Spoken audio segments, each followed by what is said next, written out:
a mis 17 años, en 1982, entendí que había una versión muy perversa del sionismo, una deriva a la que yo no iba a, digamos, apoyar nunca.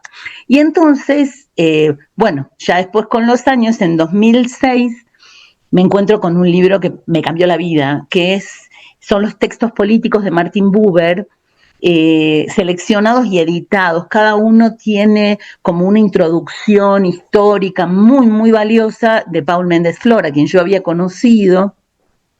Y entonces, cuando vi que Buber había dicho ya desde 1918, advertía la deriva apocalíptica del sionismo, pero iba diciendo que sí era posible otra cosa. Él daba el ejemplo de los esenios, por ejemplo. O sea, él decía que con austeridad, con humildad, de una manera verdaderamente pacífica, era posible encontrar refugio porque Europa no tenía lugar para los judíos, ¿no?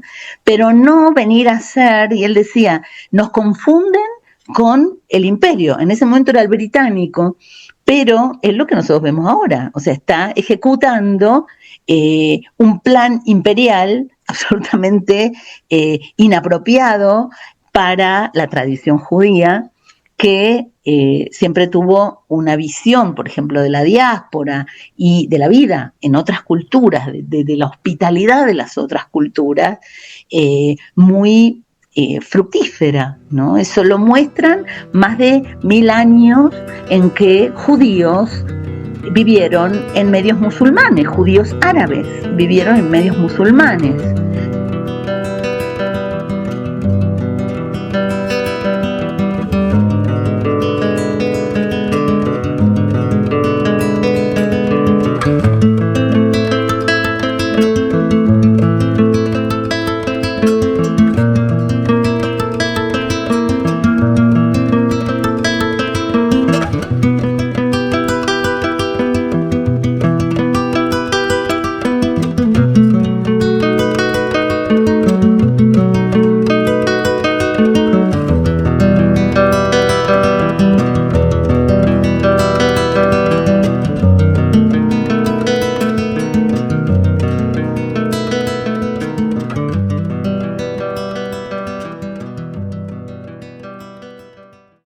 Bienvenidas y bienvenidos a un nuevo episodio más de La Caja de Pandora, el espacio donde interpretamos el mundo a través de la filosofía, la historia, el feminismo, la literatura, los debates éticos, etc.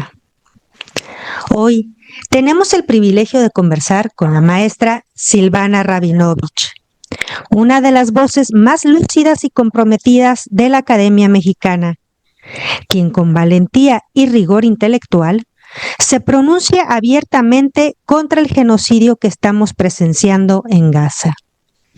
Como judía crítica, se suma a tantas otras voces dentro y fuera de su comunidad que hoy dicen con firmeza, no en mi nombre. La maestra Silvana Rabinovich es licenciada en Filosofía por la Universidad Nacional de Rosario, Argentina. Maestra en Filosofía por la Facultad de Humanidades de la Universidad Hebrea de Jerusalén y doctora en Filosofía por la Facultad de Filosofía y Letras de la UNAM. Es investigadora de tiempo completo del Instituto de Investigaciones Filológicas de la UNAM y miembro del Sistema Nacional de Investigadores. Su línea de investigación es ética aplicada desde una perspectiva interdisciplinaria. Ha publicado diversos libros, entre los que se destaca Interpretaciones de la heteronomía, Palabras nómadas en camino a una justicia del otro, La Biblia y el dron, sobre usos y abusos de las figuras bíblicas en el discurso político de Israel. También Trazos para una teología política, además de numerosos artículos especializados y capítulos en libros publicados en México, Francia, Argentina, Brasil, España y Bélgica. Maestra Silvana, un honor tenerla sabiendo que tiene una agenda tan apretada y abusando un poco de la confianza. Quisiera empezar la primera pregunta un poco metiéndome a su biografía porque pues entiendo que usted en su primera juventud fue sionista, como muchos jóvenes judíos en el mundo. Entonces, mi pregunta es, ¿en qué momento usted se desencantó o se dio cuenta de que pues el sionismo no era lo que usted había pensado que era? Que creo que ahorita es lo que pudiera estar pasando en la mente de muchos jóvenes, ¿no? Que lo ven en las redes, que están viéndolo en las noticias. Entonces, si nos pudiera compartir una reflexión al respecto. Bueno, me gusta mucho la pregunta. Antes de responder eso, me gustaría decir dos cosas sobre la presentación. Por favor. Primero, me parece importante, faltó una palabra en el título del último libro, que es Trazos por una teología política descolonial, ¿no?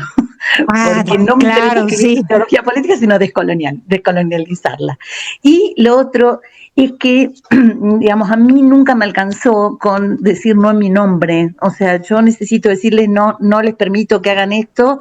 Es absolutamente inadmisible, ¿sí?, que estén cometiendo un genocidio, y esto empezó en el 2008 con la Operación Plomo Fundido, que me expresé por primera vez públicamente, y ahora sí, ya paso a tu pregunta. Yo tengo una genealogía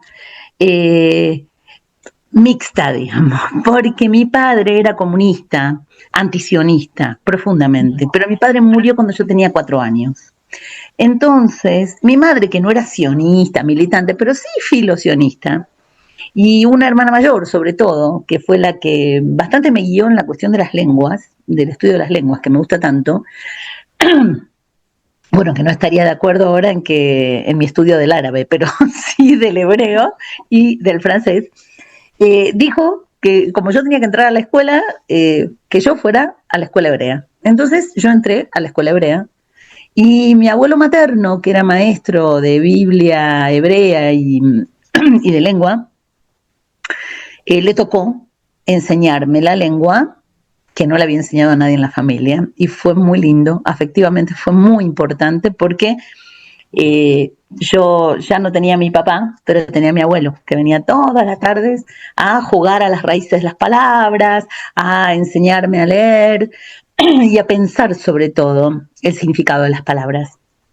Mi abuelo tenía como, yo creo que lo que me guió en su enseñanza de la Biblia era la parte profética de la Biblia, más que la monárquica, y yo creo que sobre todo yo me decanté por ese lado únicamente, el de los profetas que ponen en cuestión todo el tiempo el soberanismo de los reyes.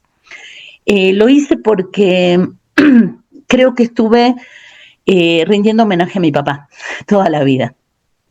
Entonces, bueno, como niña que iba a la escuela hebrea, y porque mi hermana mediana, que es la que vive en un kibutz en Israel, que también está enojada conmigo, iba a un movimiento sionista, yo empecé a ir de chiquita a los campamentos y a las actividades, pero es verdad que en cuanto fui ya voluntariamente en la adolescencia, que era la época de la dictadura en la Argentina, era muy duro todo porque había una prohibición de gran cantidad de lecturas y de acceso a libros, películas, era algo vedado, era una época horrible, la época militar en la Argentina.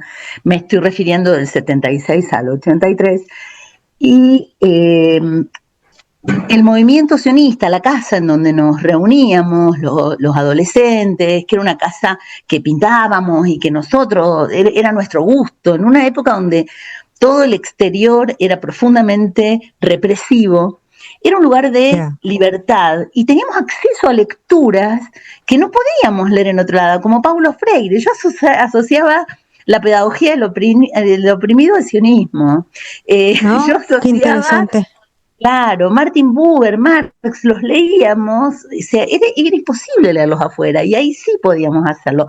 Entonces, en esos años, para mí, yo me fui formando en una convergencia del reclamo de justicia de los profetas bíblicos con estos pensadores que me parecía que coincidían y que eran parte de ese mismo proyecto posible de una vida alternativa al horror que percibíamos, porque cuando vives en una dictadura, tú vas por la calle y si pasa la policía, sientes miedo de que te agarren porque crees que algo seguro hiciste y no sabes qué, ¿no?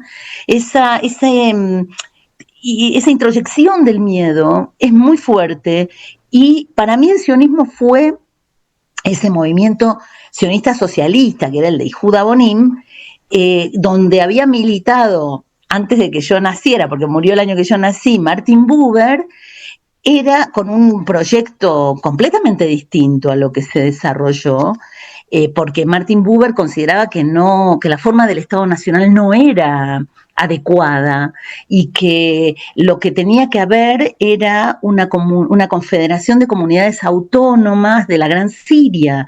Los judíos tenían que inmigrar como refugiados expulsados de Europa de manera muy modesta, como buenos vecinos, ¿no? Teniendo su propia forma de vida, porque ninguna autonomía podía decidir sobre otra, ninguna mayoría podía determinar a una minoría, pero ninguna.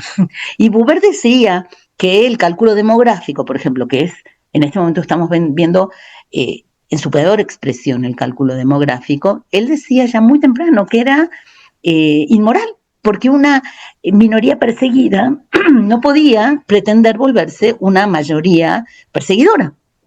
Entonces yo me sentía bien como sionista, muy bien. Y teníamos, me acuerdo, compañeros macabeos, ¿no? Más de derecha, que ellos sí elogiaban la cuestión de la fuerza física, de la defensa. Viste que en las comunidades judías existe, los jóvenes se organizan en una cosa que en hebreo se llama bitajón, que es seguridad, y nosotros éramos completamente adversos a eso, les decíamos fascistas, o sea, yo tenía muy claro, por eso no me arrepiento de haber sido sionista en ese momento, que consideraba que el sionismo era eso. Lo que pasa es que, bueno, en 1982, cuando viajé al curso de maestros, porque terminamos la escuela y nos formamos como maestros durante los 5 años de la secundaria prepa, entonces el 6º año era capacitarnos para ser maestros en primarias de allá de Israel. Ahí ese año fue un año crucial porque era la guerra de Malvinas en Argentina y era el ataque al Líbano del gobierno de Ariel Sharon. Y por supuesto, yo estuve en todas las manifestaciones pacifistas, cuando pasa lo de Sabra y Shatila, ni hablar. Y claro, en ese momento me doy cuenta que hay algo que está muy mal, ¿no? Que hay algo que... pero claro, tenía un maestro de literatura magnífico, que era el poeta Yehuda Mihai, que era muy antibelicista. Entonces, uno se da cuenta que todavía en la lengua hebrea había mucho que decir en contra de la guerra y que la enseñanza profética era muy valiosa. Entonces yo seguí en eso, pero desde 1982... Cuando fui a escuchar a Yeshayahu Leibovich, el filósofo, en un aula, así, un anfiteatro repleto de estudiantes de filosofía, no solo de filosofía, pero él era filósofo y tenía 7 doctorados, este hombre, era muy sabio, era un judío ortodoxo. Él llamó a la objeción de conciencia, llamó a los jóvenes que estaban, a reventar el salón muy grande, a no enrolarse para ir a invadir el Líbano y a irse a los calabozos, pero negarse a ir a servir al ejército en esta invasión, porque esa operación, les gusta llamarles, ¿no?, a los ataques, se llamaba en Israel la paz de la Galilea, pero todo el mundo que tenía conciencia lo llamaba la guerra del Líbano, ¿no? Obviamente. Claro. Entonces, bueno, yo todavía ahí decía, acá hay mucho para hacer, me interesó muchísimo todo el movimiento que se inició en ese momento con Yesh Gvul de la objeción de conciencia, y entonces, bueno, cuando me volví a la Argentina en el año 1983, que ya era la primavera de la democracia, se habían ido los militares, en ese momento yo había pedido que me recortaran, porque en esa época no había internet, que me recortaran en los periódicos, mi familia, las noticias sobre la objeción de conciencia y la columna de un poeta que me gustaba muchísimo, muy antibélico, que era Jonathan Geffen. Y entonces, bueno, yo estuve así, eh, me conservaba sionista en ese sentido. Pero bueno, las cosas se fueron poniendo cada vez más violentas. Yo no podría decirte que me iluminé en 1967 con la conquista de los territorios, la ocupación de los territorios, porque yo tenía 2 años, ¿sí? Eso no te lo podría decir. Lo que sí Sí, te no, puedo no. decir es que a mis 17 años, en 1982, entendí que había una versión muy perversa del sionismo, una deriva a la que yo no iba a, digamos, apoyar nunca. Y entonces, bueno, ya después con los años, en 2006, me encuentro con un libro que me cambió la vida, son los textos políticos de Martin Buber, seleccionados y editados. Cada uno tiene como una introducción histórica muy, muy valiosa de Paul Méndez Flor, a quien yo había conocido.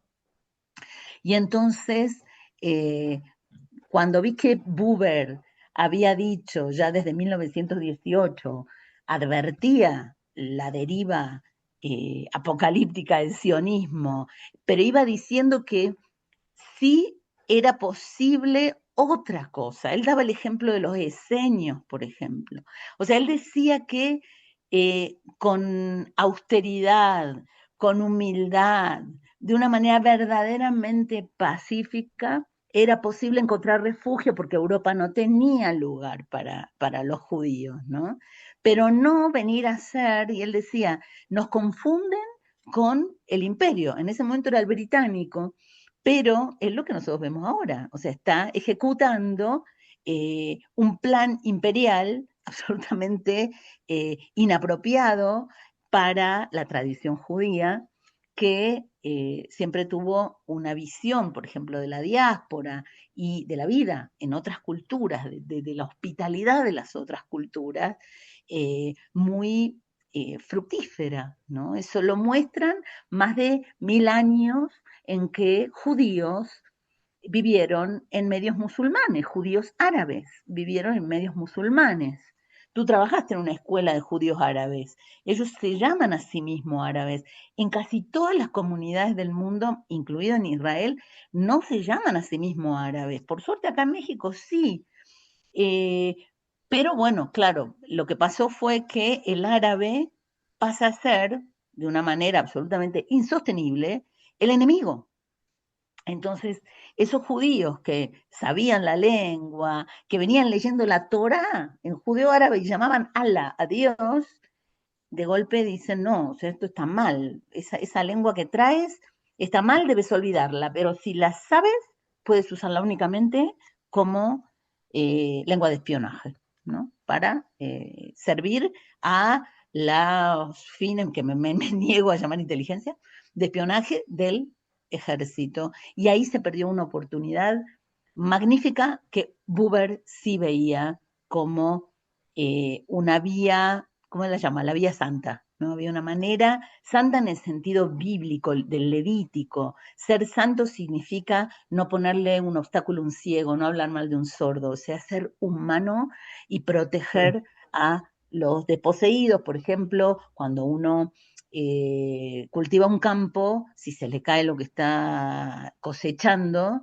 eh, hay que dejarlo para el pobre, la viuda, el huérfano, igual que los 4 rincones del terreno. Entonces, ese cuidado, esa responsabilidad por el otro, que después yo estudié en filosofía con Levinas, está en el Levítico y era lo que podía llegar a ser un proyecto interesante, pero por supuesto que nada de eso fue posible y hoy en día está completamente aniquilado. Lo que estamos viendo ahora es la perversión absoluta y vuelvo un poco en la historia. Martin Buber discutía muchísimo dentro del movimiento sionista con Theodor Herzl, que es el padre del sionismo político. Ese libro, El Estado judío, es un oxímoron, ¿no? Es una contradicción entre los términos. Estado es soberanismo y el único soberano es Dios Es para la Dios. religión judía. Entonces no puede haber un Estado judío. eh, lamentablemente estamos viendo la degeneración absoluta de lo que pudo haber sido otra cosa. Yo entonces, en 2008, cuando vuelvo a donde empecé, en 2008, cuando fue la operación Plomo Fundido, y vi un obituario en el diario Haaretz que decía la palabra basta en hebreo en el medio y todo alrededor nombres de niños asesinados. Entre ellos había niños que no habían alcanzado a tener nombre porque habían nacido ese mismo día. Ahí fue que yo dije, no, no me alcanza con decir no en mi nombre, no les permito que lo hagan. Eso es absolutamente contradictorio con las enseñanzas del Levítico. Y entonces, bueno, tuve la suerte de encontrar a Pedro Miguel y que me propusiera hacer una iniciativa ciudadana que tuvo un nombre eh, inaceptable para muchos, pero por eso muy efectivo, que se llamó Adopté un niño muerto.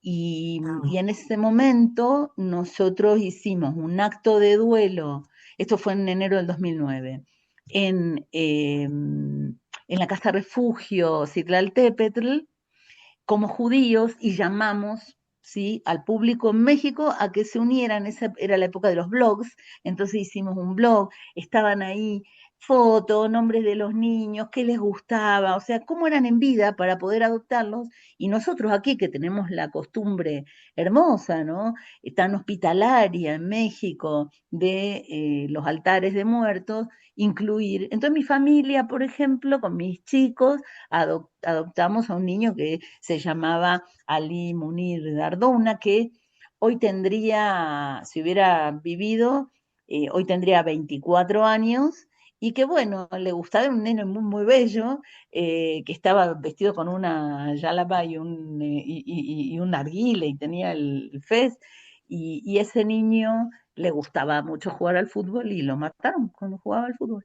Entonces, bueno, eso hicimos, duró bastante tiempo, participaron ahí el psicoanalista Néstor Brownstein, la gran, gran maestra de todos, Margit Frank, y hacíamos actividades culturales, un ciclo de cine que se llamó Paso Pax en Medio Oriente, que tuvo lugar en la UNAM, en el Centro Cultural Universitario, duró 2 meses, y entonces debatíamos para humanizar todo lo que estaba pasando, para tratar de entender cómo seres humanos eran capaces de hacer lo que estaban haciendo, ¿no? Y no para justificarlos, sino para entender y decir cómo deshacer eso, ¿no? Hicimos actividades ahí en la Casa Refugio, poéticas, eh, y bueno, muchas discusiones teníamos en ese blog. Fue bien interesante todo lo que se dio. Y bueno, después lo que pasó, en ese momento yo ya me di cuenta que el sionismo era insostenible, que no podía seguir siendo sionista, y, eh, y bueno, pero entiendo que mi antisionismo es posible por haber sido sionista, y que yo entendí por qué hay gente que puede llegar a creer eh, que fue posible otra cosa, pero hoy en día ya no es posible mantenerlo, ¿no? Eso. Y el sionismo, maestra, es parte de la educación, bueno, al menos yo lo vi en este colegio que es sionista, pues desde niños, ¿no? De Sí, hecho, aunque yo veía luego que sí les causaba como cierta confusión, un poquito de conflicto de identidad, porque era de, bueno, sí estoy en México, pero mi patria verdadera es Israel. sí, Entonces yo decía, pero pues en Israel está en problemas diario. Aquí ustedes viven en el privilegio del privilegio. Viven en unas subpersonas bien cuidada, todo. Entonces como que al final no decían, no, mi patria es Israel. Y veo que muchos sionistas o muchos jóvenes sionistas, eso les causa conflicto porque al final la tierra va a ser Israel, ¿no? Y otra cosa que veo ahorita en los sionistas o los más bien en los colonos que están ahí en Israel ocupando esta parte de Cisjordania y que usted lo he escuchado en otras conferencias que dice que se comportan como cosacos, ¿no? Que van y están agrediendo a las poblaciones palestinas terribles, ¿no? O sea, hasta quemando sus viviendas. Usan a la Biblia como argumento, ¿no? Aparte de que el título de propiedad, eso quisiera entenderlo. El título de propiedad que se usa en el sionismo es la Biblia, o sea, esta tierra nos perteneció hace 3000 años y nosotros tenemos derecho a estar ahí. Entonces, de hecho, usted habla de una teología política criminal, ¿no? Sí, Por parte todo un de esquema. Israel, que es el abuso indiscriminado del uso de la Biblia para justificar todas sus, no, o sea, pues su violencia. Eh, que yo alguna vez pensé, dije, bueno, pues si es un conflicto religioso, porque usan mucha cuestión bíblica, pero es territorial, ¿no? El conflicto es Totalmente. territorial, nada más que están instrumentalizando a la Biblia estas personas, ¿no? Sí. Malamente. Se lo leí déjenme acordarme su artículo que me pareció súper interesante, en la teología política criminal en Una tierra prometida para enterrar a Dios, de diciembre de 2023, que dice, es el abuso sistemático de la Biblia con fines militaristas por parte del Estado de Israel. Y usted dice, ¿no? Hasta los nombres de algunas intervenciones militares les agarran nombres La Biblia. bíblicos. Entonces lo Sí, están totalmente. pervirtiendo todo. Si nos pudiera ampliar, maestra. Sí, bueno, son varias cositas. Respecto del uso con fines colonialistas de la Biblia, que en realidad no se sostiene. O sea, yo creo que hay algo que ya está perimido, es decir, ya no tiene existencia ni valor, y es el argumento. Porque en estos tiempos en el que la política se transformó en provocación solamente, ya no tiene sentido argumentar, ¿no? Para este mundo en el que estamos viviendo. Es el lenguaje de Donald Trump, lenguaje de las Bará israelí, que las Bará es como la oficina de esclarecimiento, es decir, la oficina de propaganda de las embajadas, que en realidad ya dejaron de darle presupuesto, por lo que he leído, y ese presupuesto pasó, por eso se acabaron los argumentos también nuevos, o por lo menos los caballitos de batalla con los que te atacaban, ¿no? No hay más nuevos porque no tiene sentido. Ahora todo es así, punto. Van y hace unos días, hace un par de días, votan en el Parlamento, en la Knesset, 71 votos contra 13, que se van a Terrible, sí. anexar Cisjordania. Cisjordania, ¿no? Bueno, y Gaza. Entonces, bueno, ¿qué decir? Ya se acabó la simulación, la hipocresía. Uno hasta ahora, antes se quejaba, ahora uno lo puede ver con un poco de nostalgia cuando la política era un poquito más hipócrita, ¿no? Y llamaban a las cosas con nombres más o menos aceptables. Ahora se acabó el deseo de decir algo aceptable. Entonces, el pretexto de anexión colonial de Palestina, eh, dicen que, o sea, es un pretexto, es la promesa de Dios a Abraham. Lo que pasa es que se olvidan que Abraham tenía un primogénito y es Ismael. Y la ley de la primogenitura en la Biblia dice que el primogénito hereda el doble que el resto de los hijos, pero además que no es sustituible. Quien es primogénito, aunque el papá no quiera a la madre, que no es el caso de Agar. Pero entonces, empezamos por ahí. Ponen el pretexto de algo que no se sostiene, si uno lee un poquito. Otra cosa tiene que ver con esto que decías de la tierra, eh, esta relación que tienen los jóvenes que van a las escuelas hebreas. Cuando yo era chica, en esos tiempos tan oscuros de la Argentina, era una época en la que los pósters y los afiches estaban de moda, ¿no? Entonces, había un afiche de arena en el desierto y una flor. Mm. Y que tiene que ver con esta idea de que del desierto hicieron un vergel, ¿no? ¡Qué mentira! Primero tuvieron que fabricar el desierto, destruir todo para construir algo que no tiene nada de vergel, que es la modernidad así industrial. Bueno. Pero, eh, en este póster decía, tu futuro está donde tu pasado. Voy a esto, a la lógica de estos jóvenes que dicen, no, claro, mi futuro no está aquí, está Mm, allá. Hago la salvedad de que el bienestar que tienen las comunidades judías de México no era compartido en Argentina, por ejemplo, ¿no? Había mucho más judíos, yo era de los judíos pobres.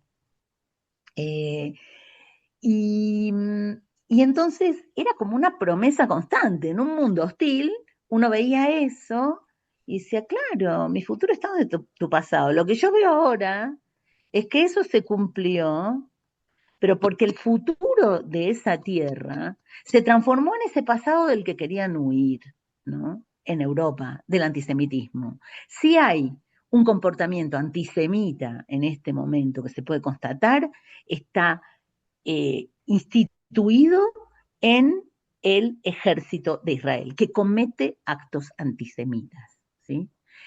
Los principios con el que desprecian a los palestinos son antisemitas. Y el antisemitismo, lamentablemente, es un producto europeo. No tenía nada que ver con Palestina. En Palestina vivían juntos judíos, musulmanes, cristianos, una mayoría musulmana, una primera minoría cristiana y una segunda minoría judía. Y eran todos palestinos. ¿Sí? Toda esta cuestión de la instrumentalización de esta idea bíblica, pero que después tiene un desarrollo teológico absolutamente separado de un atlas o del mapa, que es la Jerusalén celeste, ¿no? De la teología judía, y una vida en el mundo, dispersos en el mundo los judíos, que los une el Shabbat, que los une la lectura de la misma Biblia, pero con acentos distintos, con musicalidades diferentes. Todo eso se pasa a un segundo plano, que son siglos, más milenios son, ¿no?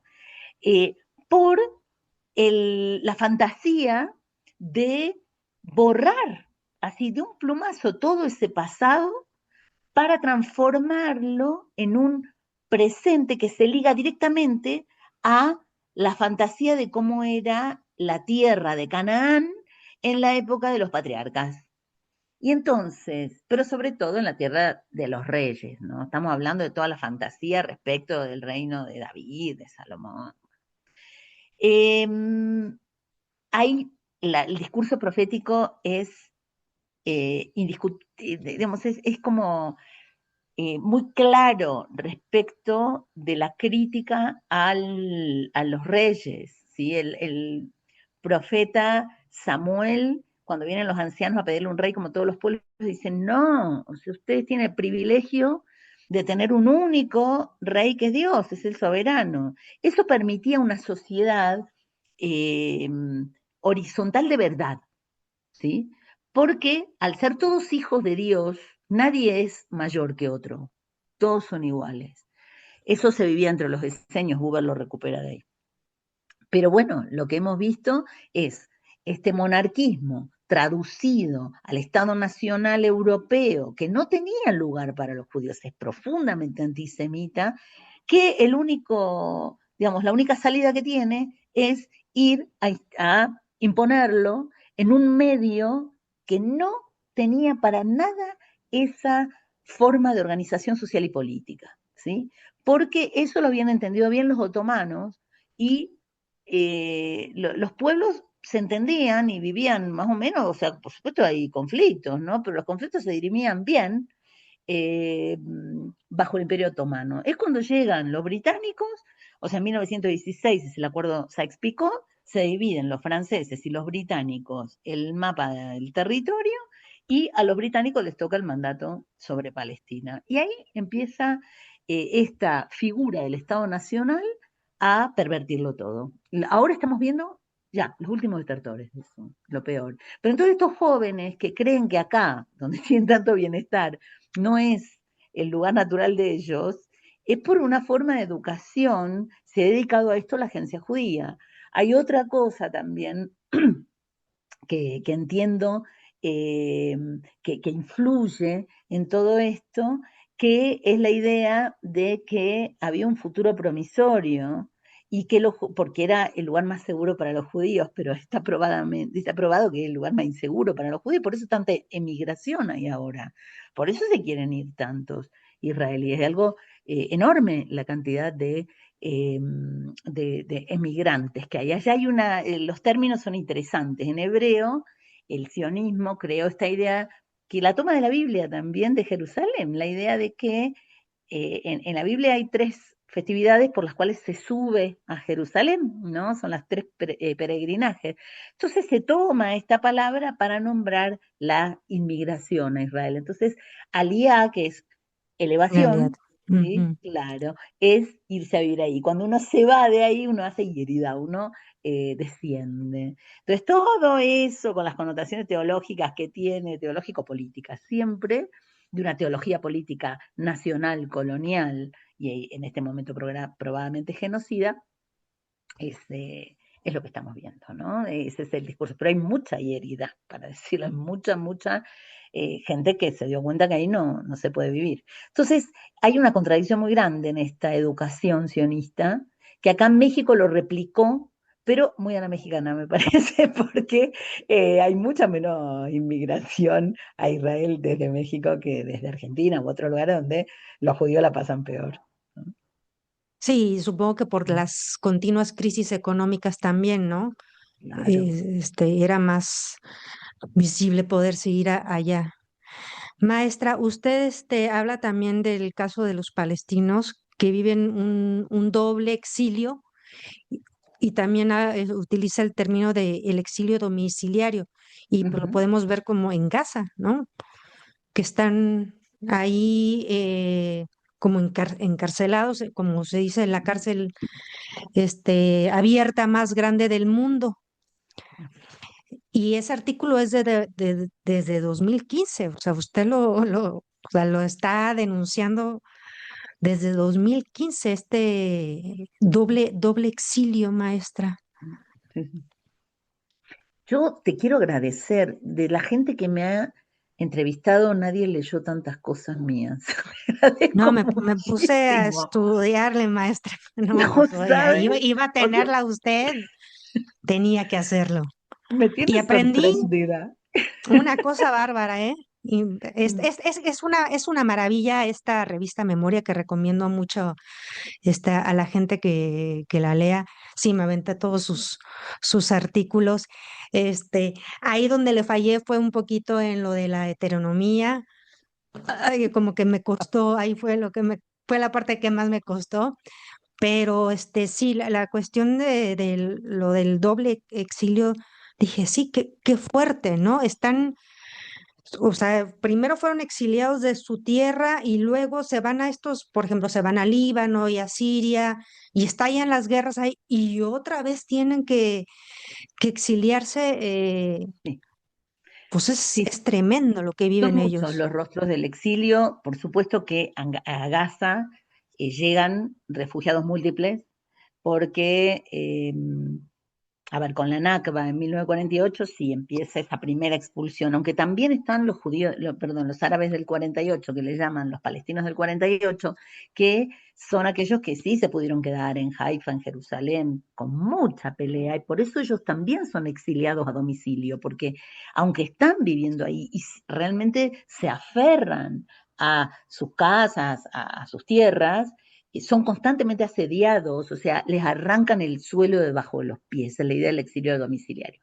Pero está entre 750 y 800 mil palestinos que fueron expulsados con la Nakba en el 48 y que, bueno, se fueron a distintos lugares, a campos de refugiados. Algunos estuvieron en Jordania, los hay todavía los campos de refugiados, ¿no? Ahí está el mapa de los campos de refugiados, Jordania, Líbano, Siria. Sin embargo, lo que pasaba era que muchos se tenían que ir, porque con el septiembre negro tuvieron que irse de Jordania, se fueron al Líbano, Sabra y Yatil en el año 82, Siria, la guerra esta brutal que empezó en 2011, entonces fueron llegando a la Franja de Gaza, y la Franja de Gaza, que tendría que tener el 10% de la población que tiene en este momento, está superpoblada de hacinados refugiados múltiples. Por eso los nombres de los barrios, o por ejemplo los documentos que mostraban al principio estas personas, sobre todo los más viejos, decían lugar de nacimiento y eran lugares que están en la Palestina ocupada, en Israel, ¿no? Digamos. Que es el territorio que en 1947 la ONU les dio, ¿no? Sin embargo, bueno, ahí la ocupación siempre fue, nunca se respetaron las fronteras del 47. Enseguida fueron expandiéndose. Lo que vemos ahora ya es una anexión, directamente hay que usar la palabra alemana de Anschluss para entender cómo van traduciendo y realizando aquello que padecían. Eso es lo que a mí me parece más doloroso de todo. Hay un libro que salió, yo lo conocí en 2008, de Abraham Burg. Él había sido presidente de la Organización Sionista Mundial y también creo que de la Agencia Judía. Él renuncia, ¿sí?, a todo eso y tiene un libro que se llama Vencer a Hitler. O sea, dice, no puede ser que todo esté montado en este estado, la memoria, la justificación, la legitimación por Hitler, por el hitlerismo, ¿no? Pero entonces hay una obsesión de vencer a Hitler y parece que lo que estamos viendo ahora es la consumación de lo que él no había podido terminar de hacer. O sea, es algo brutal, porque si bien todos estos colonos fanáticos, que son la mayoría, abrumadora mayoría, creen que ellos están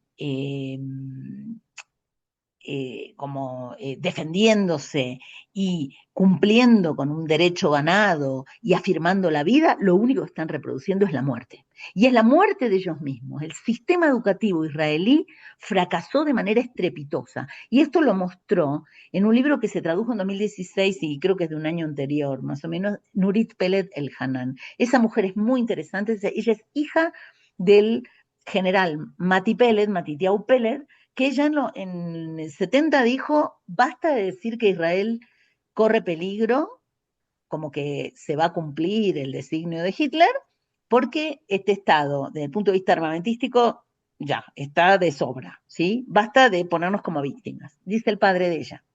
Después, ella, si no me equivoco, fue en 2007, creo, no me acuerdo exacto el año, mejor no lo digo, su hija le pide permiso para ir a un café en Tel Aviv con sus amigos y bueno, hay un atentado suicida, muere la hija ahí y ella está en el velorio de su hija, entra Netanyahu, que había sido su compañero de estudio en la escuela, y ella se para y le dice, tú lo hiciste, ¿no? Es una mujer con una claridad increíble. Y ella forma parte del movimiento de madres en negro y de mujeres en negro, y que van juntas, madres palestinas, madres israelíes, madres de todos lados, ¿no? Que están contra las guerras y contra la ocupación, por supuesto. Y ella escribe un libro fundamental que se llama Los Palestinos, no, Palestina en los libros escolares de Israel, que está ahora liberado, yo lo compartí otro día en Facebook porque Carolina Braco lo liberó en castellano. Y es un libro importantísimo para entender cómo se educa borrando la presencia palestina. O sea, los palestinos pueden ser gente del pasado, decorativa, con dibujo orientalista, o terroristas. Y así se educa una población que vive con un muro que cree que la protege, pero no lo mira, no lo ve al muro y no entiende que del otro lado hay seres humanos parecidos. Hay gente que hizo cosas muy valiosas, como por ejemplo el músico Daniel Barenboim, junto con Eduard Sí, Said, lo ubico. hicieron una hermosa iniciativa de una orquesta de jóvenes palestinos e israelíes que se llama algo así como la orquesta De West Bank, del... ¿no? O algo así. Exacto, no, no me acuerdo, pero algo así como el diván en el sentido de poemario, Ah, porque es sobre un nombre de Goethe, ¿no? A Goethe le gustaba mucho el Islam, ¿no? Y entonces ellos, ya bueno, Said muere temprano, pero sigue con el proyecto Barenboim, que ahora está viejito, y él en un momento lleva a estos West East Western Divan, algo así se llama la orquesta. Eh, Ellos estuvieron en Sevilla, sobre todo, ensayando, fue la escuela. Y en un momento logra llevar a un buen número de los músicos israelíes a Ramallah, a tocar en Ramallah, ¿no? Con sus compañeros palestinos. Y es impresionante lo que descubren los músicos israelíes, los jovencitos, que Ramallah está a 15 minutos de Jerusalén, por ejemplo. Nunca se habían dado cuenta que estaba tan cerca. Que hay gente que ama la música y aplaude igual y disfruta igual de la música, que del otro lado hay humanos, ¿no? Ellos nunca habían entendido eso. Entonces, bueno, claro, eran jóvenes que estaban dispuestos a ir, que habían ya ensayado con amigos que tenían, músicos, pero, pero esa es la educación israelí. No creen que sean humanos, no entienden que están al lado, no entienden que eran los dueños de la tierra, que están viviendo en sus casas. Pero eso se sabía. Hay una novelita pequeña, maravillosa, de Samah Izhar, que se llama Hirbet Giza. Y ahí la escribe en mayo de 1949, es decir, un año justo después de la fundación del Estado de Israel. Y describe cómo entran a una aldea a despojar, ¿sí? A expulsar a la gente. Y él es el único que se da cuenta humanamente de lo que están haciendo. Y dice, pero ¿quién va a poder vivir acá con estas paredes que vieron estos, donde quedaron pegadas estas miradas horrorizadas, estos gritos? O sea, ¿cómo? ¿Cómo es posible que nosotros estemos haciendo esto? Nosotros los estamos matando, los estamos expulsando, estamos haciendo algo inadmisible. Esa novelita se leía en las escuelas, pero después se dejó de leer, ¿no? Entonces, hay algo que fue cada vez aflojándose más. Había una conciencia de que estaban haciendo algo que no se debía hacer. Se fue aflojando con el 67, con la anexión de, digamos, la ocupación de los territorios de Cisjordania, Gaza, el Sinaí y el Golán, que es sirio. El Sinaí se lo devuelven después a Egipto. Había una conciencia de que estaban despojando. Las bibliotecas de las casas de los burgueses eh, palestinos estaban clasificadas en la Biblioteca Nacional de Israel, porque se sabía que había que devolverlas en un momento. Pero el 67 marca así como la ruptura de una amarra moral. Y a partir de eso, cada vez va acelerándose y acelerándose la degeneración moral hasta llegar, bueno, a este momento que es el peor de todo. Yo conocí, maestra, tuve la oportunidad de conocer varios israelíes justo en Argentina en el 2004-2005. De hecho, tengo amigos de ahí. Y bueno, a partir de mi posicionamiento, pues en contra del genocidio, pues ya fue como la decepción y no, no lo podemos creer de ti. Y y me acuerdo que no, me dieron, me explicaban, ¿no? Pues, por qué había nacido el Estado de Israel y todo eso. Yo ya estaba grande, yo ya sabía y lo que todo el mundo nos enseñaban en la escuela, pues fue un Estado para los judíos sobrevivientes del Holocausto, que como usted bien lo señala, europeo, ¿no? El antisemitismo fue una cuestión europea muy Uh -huh. particular de ahí. Y me decían mucho de la guerra del 67. A ver, nos atacaron a nosotros. O sea, si nosotros ganamos legítimamente esos territorios porque ellos nos atacaron, ¿no? Entonces, de ahí no los sacabas. Entonces, pues yo en ese momento dije, bueno, pues sí, pero es que fue una ocupación, como usted lo dice, realmente fue una ocupación. ¿No? Mira, Lo que hicieron. sí, ahora también los atacaron, ¿sabes? El 7 de octubre de 2023. Sí, y de ahí se La pregunta agarran es cómo y por qué. ¿Por qué dejaron para que los hacer ataquen? este genocidio. Oiga, Mira, a mí me maestra, gustaría, porque me voy a tener dígame, que ir, pero me gustaría comentarte que en el libro aquel que yo traduje, que me cambió la vida, que es el de Buber, el de hay, Martin Buber, sí, vi. sí, una carta de 1929, ¿sí? Pronto va a ser 100 años esa carta, 1929, que escribió Hans Kohn, el historiador, y describe las revueltas coloniales de 1929 en Hebrón, Jerusalén y Safed, cuando todavía no había estado, cuando estaban los británicos, y él renuncia al sionismo Hans Kohn, y dice, sionismo no es judaísmo. Si esto es una típica revuelta colonial, ¿cómo vamos a decir que nos atacaron? Él pone el acento en la violencia estructural que dio lugar a ese ataque. Entonces, Ah, cuando hablamos de ataque, tenemos que tomar en cuenta la violencia estructural previa en en una revuelta colonial. Lo que vimos el 7 de octubre del 2023, que a todos nos pareció tremendo. sí, Nadie sí, festeja claro. la muerte de nadie, por supuesto que no, pero hay que entenderlo como revuelta colonial, anticolonial, ¿no?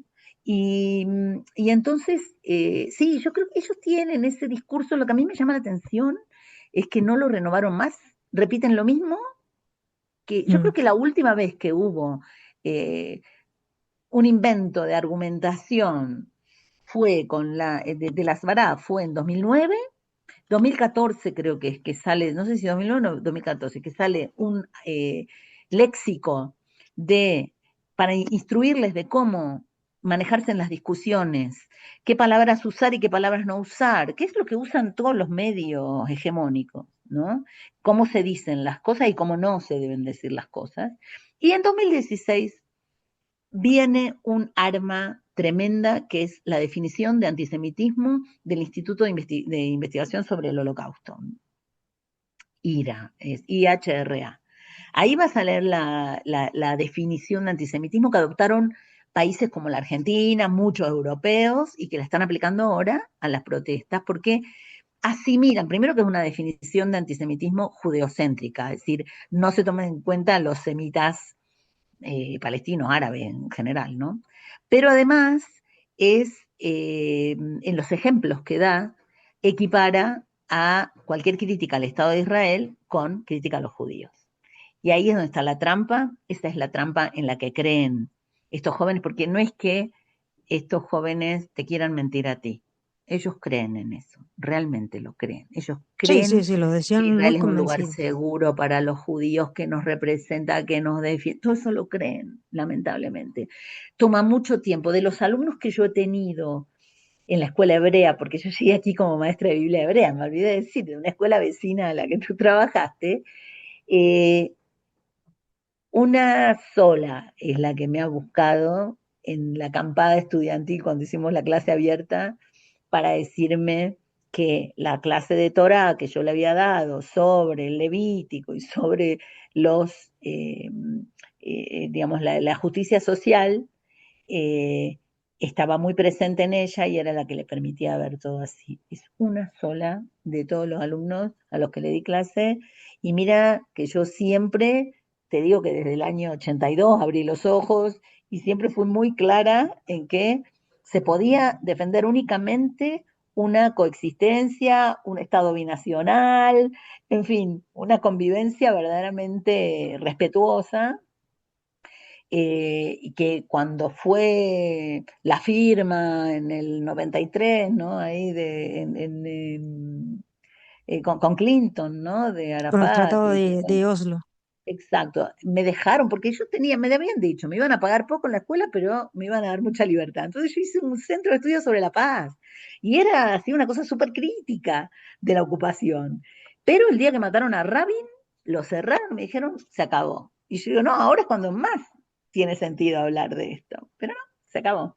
Esa es la manera de cerrar filas y de obedecer ciegamente de la comunidad judía, de las comunidades judías de los distintos países con las embajadas. Y entonces eso es lo que hace que, y ahí viene mi discusión de todos estos años, yo no confundo la fidelidad a la justicia social de la Torah con la complicidad con las políticas expansionistas y coloniales del Estado de Israel. Y eso es lo que ellos no pueden separar. Ellos por eso consideran que alguien como yo soy una traidora. Yo no soy traidora, justo porque soy fiel. Usted es fiel a Yo, lo que dice. exacto. Y eso así fueron los profetas. Y Paul Celan tiene un hermoso poema donde dice: solo traicionando soy fiel, es decir, solo criticando y diciendo lo que Foucault llama parresía, ¿no? Es como decir la verdad de un momento, ¿no? No porque yo tenga esa verdad, sino porque uno constata la injusticia. Y esa es una responsabilidad muy grande que tenemos y es inabrogable. Pero entonces, bueno, para mí hay traición justamente en, eh, en ese cierre de filas acrítico con las imposiciones de las embajadas, que son muy poco respetuosas, muy ignorantes de todo, sobre todo acá en México, no tienen la menor idea de la riqueza cultural de México, no, o sea, qué sé yo, es muy triste esto, pero mira, o sea, me da un gusto haber hablado contigo, que cuando quieras después seguimos, ¿sí? Ahora yo me tengo que ir porque, aunque Ay, sí, estamos de maestra, no, no vacaciones, se les preocupe. prometí una clase a mis alumnos y tengo que Sí, no, no, entrar, no. ¿sí? No, yo le agradezco mucho su tiempo y esta claridad y sobre todo, como le había dicho, le agradezco mucho su lucha, que va a todos lados porque es activista, o sea, es la filósofa activista más comprometida que he conocido porque casi no veo filósofos activistas, es como que siempre está ahí medio separado. No, le agradezco mucho su denuncia claramente que ha dicho, lo que pasa en Gaza es un genocidio y y que con su nivel conceptual lo hace magníficamente. La verdad, le agradezco mucho, maestra, y ojalá no sea la única conversación que No, no, tengamos. no, cuando quieras, porque realmente un gusto conversar contigo. Y te diré una cosa solamente sobre la filosofía. En mi tesis de maestría, que la hice en Jerusalén, era sobre el rol educador del filósofo. Y era Sócrates, pero también el Schopenhauer de Nietzsche. Y Mm, en el Schopenhauer como educador, Nietzsche habla del filósofo funcionario y del filósofo educador. Y yo, por mm. supuesto que no soy de Filósofa los educadora. funcionarios. Eso. Te agradezco muchísimo, un gustazo y cuando quieras, seguimos. Perdona que me tengo Muchas que ir. gracias, maestra. Cuídese. A Un ti. abrazo. Hasta pronto. Gracias. Hasta pronto.